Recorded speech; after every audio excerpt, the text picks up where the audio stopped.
नमस्कार, मी रामेश्वर वेंजणे, उपविभागीय पोलीस अधिकारी, नांदेड शहर.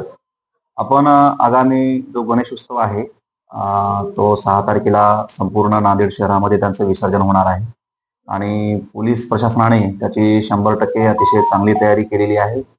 आमचा जो सर्व शहरातल्या पोलीस स्टेशनचा बंदोबस्त आहे, संपूर्ण नांदेड शहराच्या हद्दीमध्ये असणार आहे. प्रत्येक गणेश मंडळासोबतच किमान एखादा पोलीस कर्मचारी किंवा होमगार्ड असेल, अशा पद्धतीनं आपण नियोजन केलेलं आहे.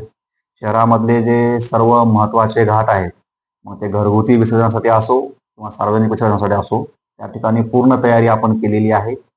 महानगरपालिका प्रशासन असेल, त्यानंतर महसूल विभाग असेल, ग्रामविकास विभाग असेल किंवा पोलीस प्रशासन असेल, या सर्व विभागाने आपापली संपूर्ण तयारी केलेली आहे.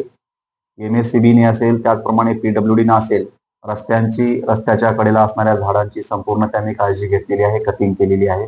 ज्या MSCBच्या वायर्स आहेत किंवा अदर केबल्स आहेत, त्या देखील सर्व मूर्तींच्या हाईट विचारात घेऊन आपण त्यांची देखील उंची वाढवत आहोत. ते देखील काम सुरू आहे आणि ते 100% 6 तारखेच्या अगोदर पूर्ण होईल, याची आम्ही खात्री करणार आहोत.